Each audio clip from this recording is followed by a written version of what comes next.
Hi folks, this is the third video in the three-part series on our trip to Ferrel Miller's farm in Murray, Kentucky for his annual Puppy Day festivity. What a great time we had.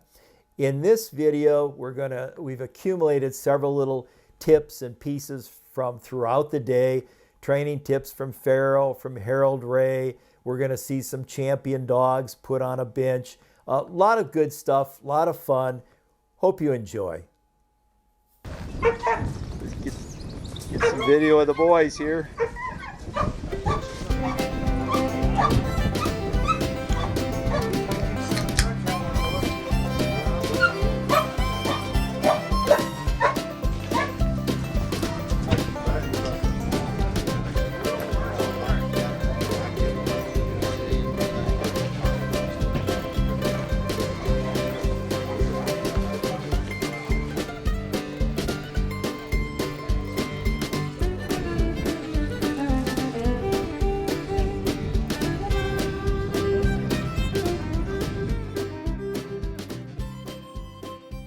National champion right here, and he won the Alabama championship, the free-for-all championship, and the national championship.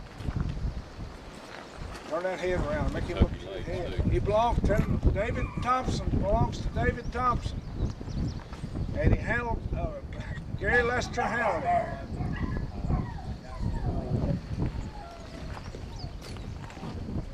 Okay.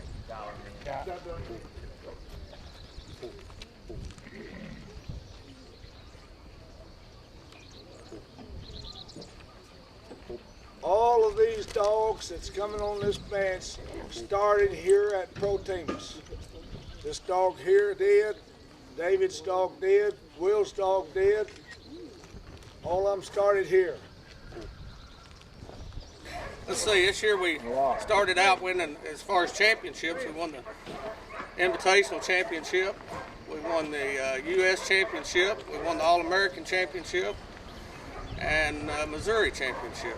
We got runner-up in the Florida Championship. Last year we got runner-up in the Southeastern Championship, 100 dogs. Runner-up in the Pheasant Championship. Whoa. As a Derby, won 4 Derby championships. 8-time champion, 4-time runner-up. We won Lee County this year, 50-something dogs. Let's see. Okay, Chris. Congratulations, Willie. Now, very nice. Will, now, what do you plan to do next? Go to Disney. Stay healthy, hopefully. Hopefully we're going to stay healthy. That's Okay.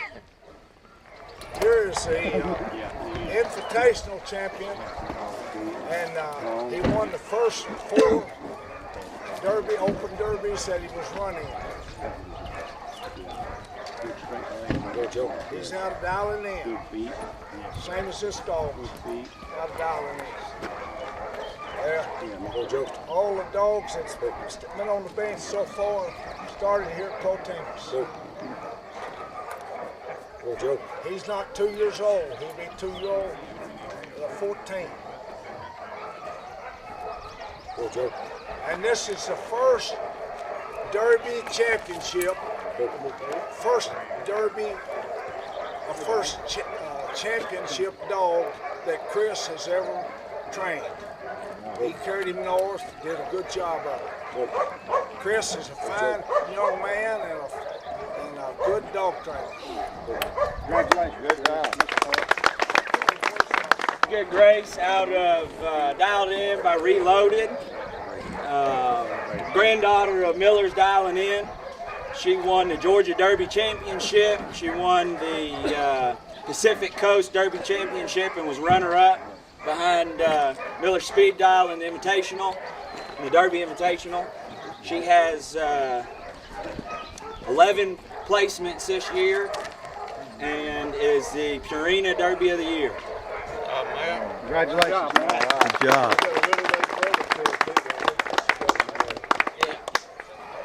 He's same breeding, the littermate to Pendy's Good Grace. He won the National Amateur Derby Championship at Hoffman this year and won the Region 4 Amateur All-Age Championship. He's got 8 placements this year and is qualified to run in the Amateur All-Age Invitational in November or December. Good job, man.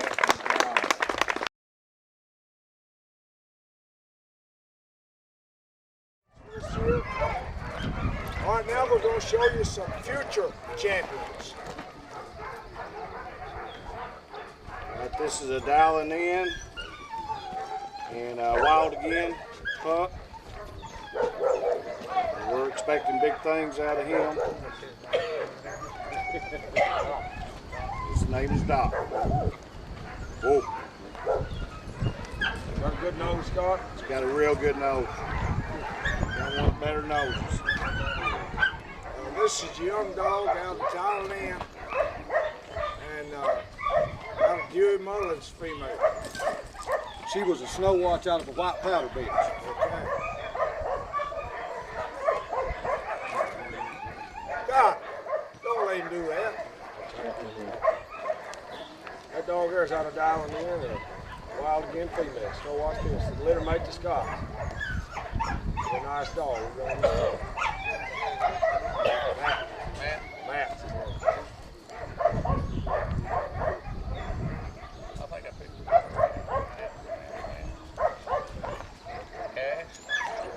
Okay, thank you. All right, ready? All right, tell us about him, bud. I think he's a litter mate to all of them that's just come through. He's his name is Speck. Actually, Ringtone is his registered name, but I think he's a litter mate to Doc. Bought him here last year at the same time as a little puppy. But we expect a lot out of him. These dogs were bred by Derek Bonner. SWA, right? Yes, sir. That's good. Okay, thank you, Randy.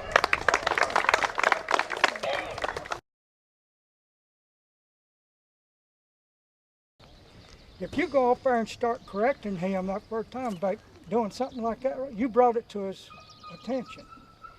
9 times out of 10, if you ignore that, he ignores it too. They only dwell on what you know, all of you good horsemen around here.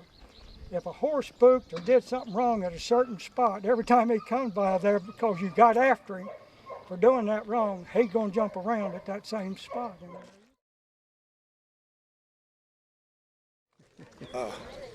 When I was going north and taking a group of dogs, and when I got, at first I didn't have enough money that I wanted to spend for enough collars.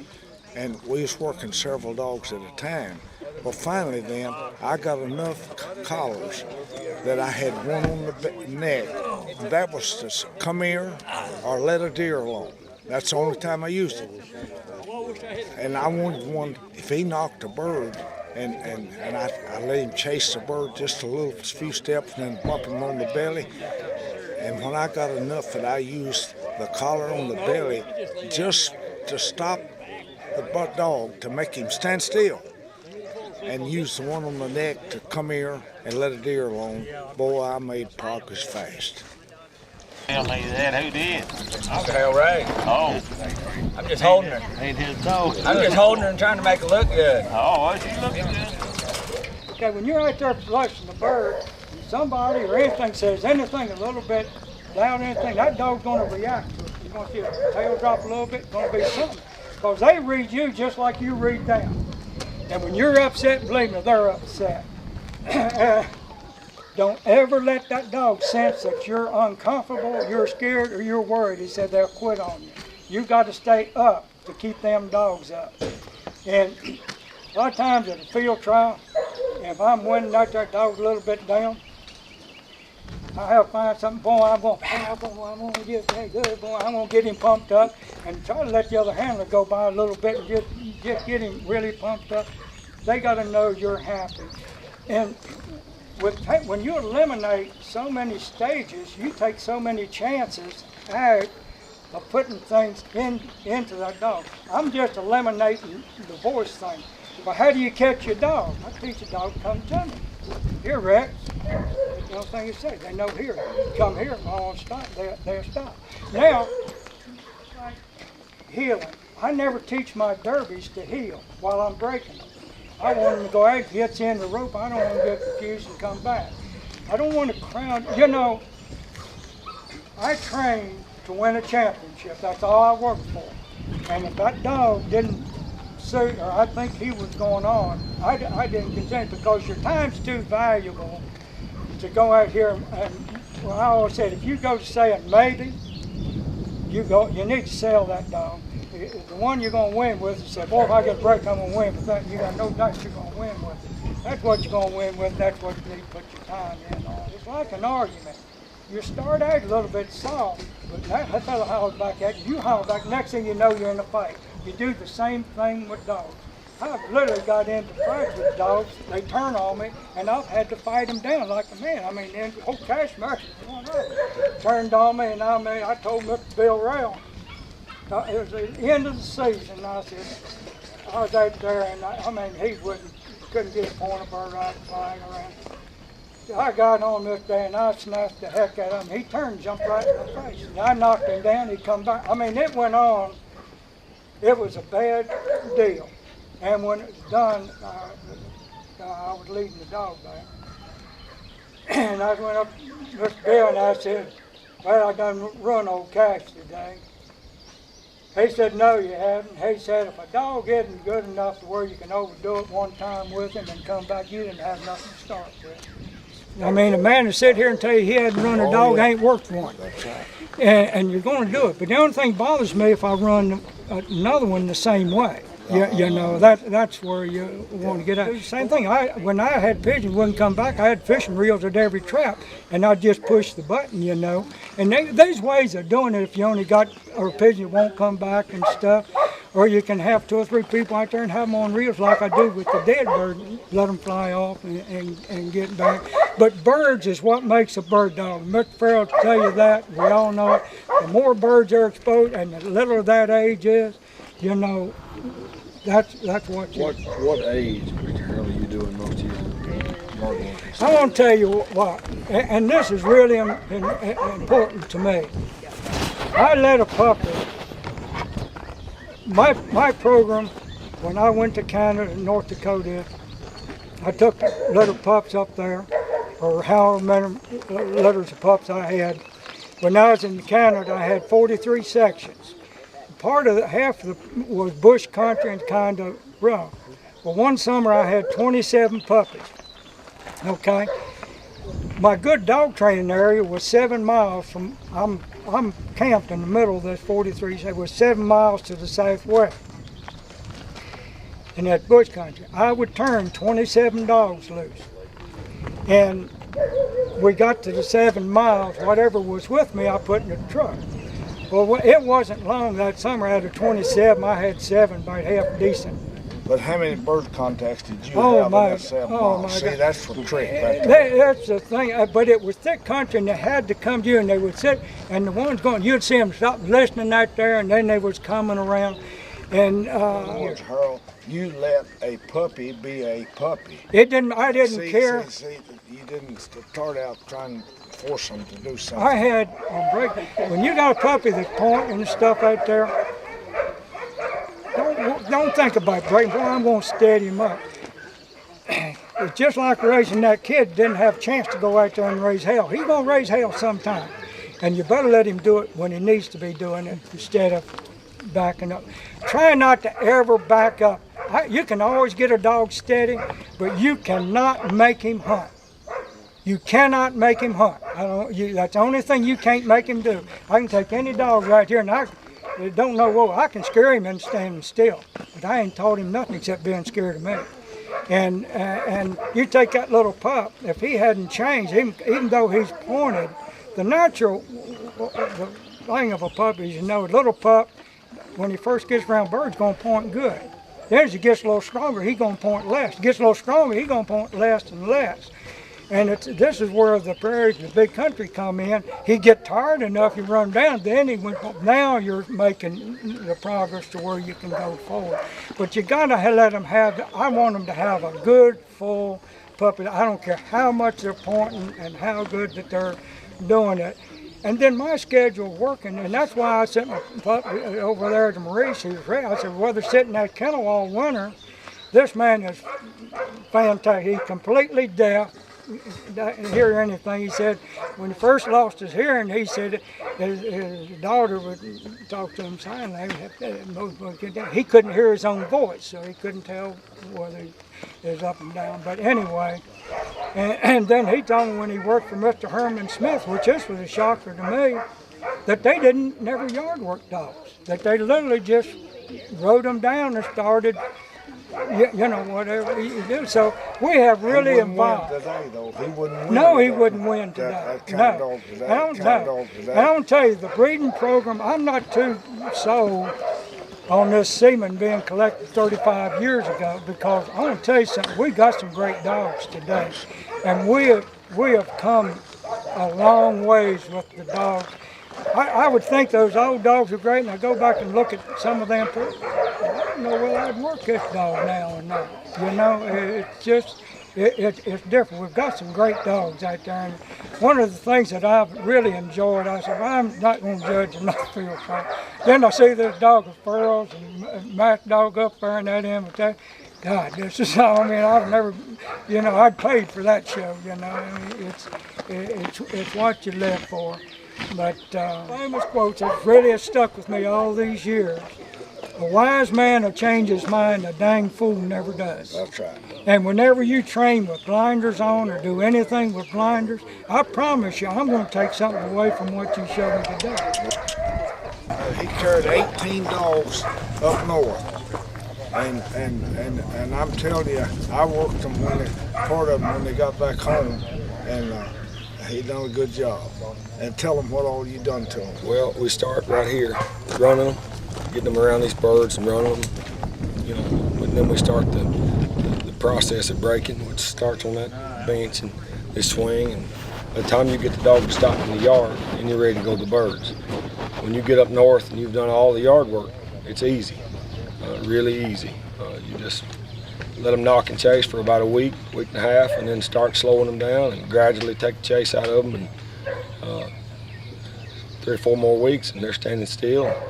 I do a lot like Mr. Harrell. I never say too much. When they come in, start coming back and stopping, I just use that collar. I won't say nothing. The difference between Mr. Harrell's method and Mr. Ferrell's is that the collar under the belly of the dog doesn't confuse him with come here and handling. It puts more or less brakes on the dog without confusing. They run deer or come here, the collar's on the neck, and when the collar on the belly is to whoa. And when you bump them on that belly, that means stop. And that's the importance of the hand too. You pick that hand up, you can stop that dog without saying anything, just using your hand, you know, if he's yard worked right.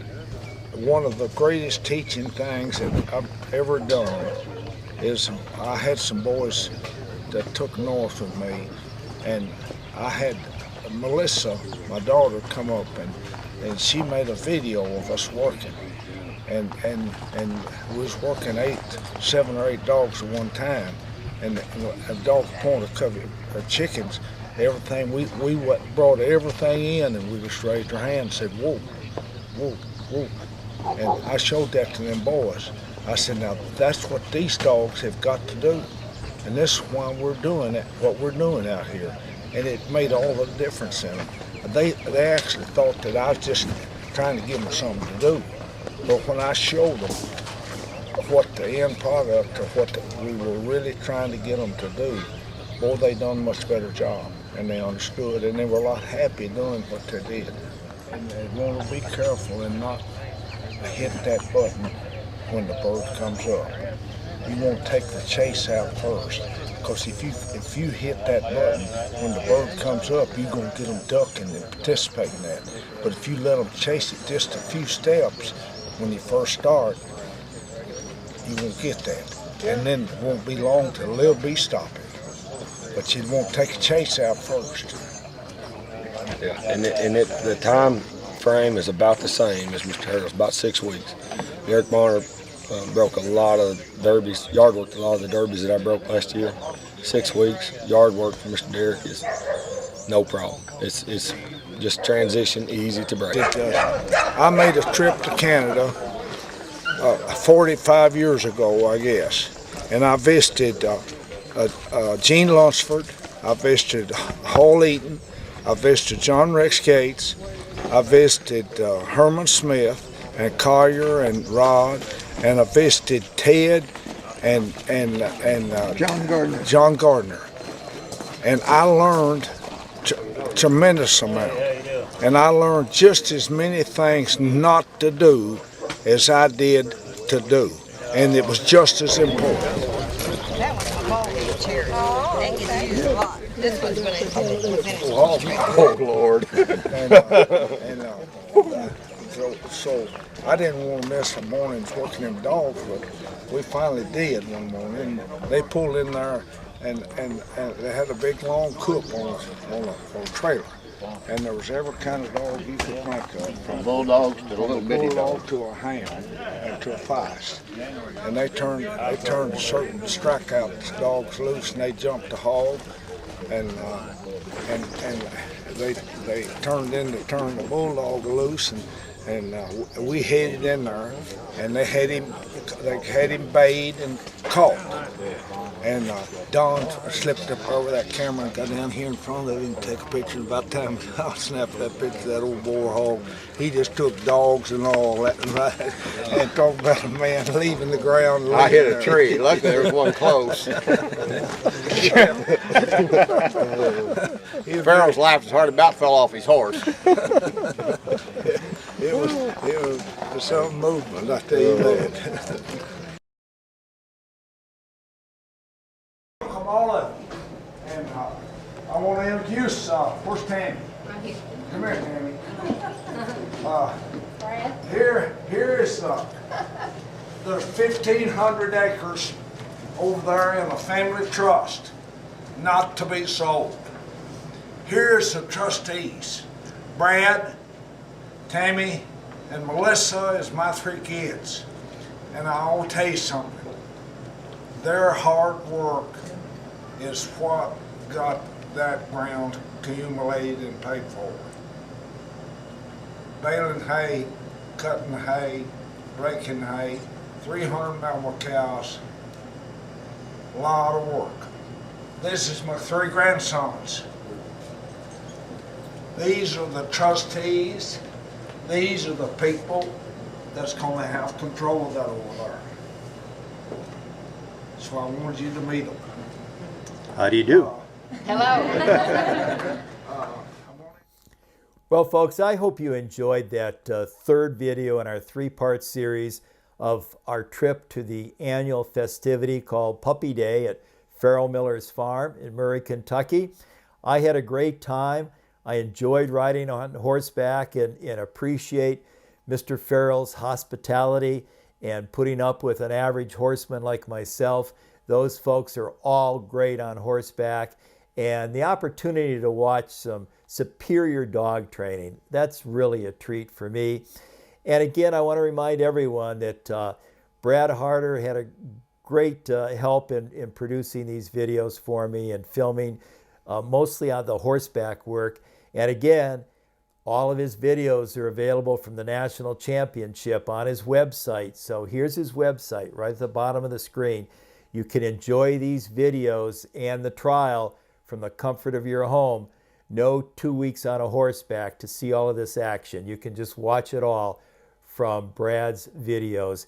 Thanks so much for watching. I hope to meet you in the field someday.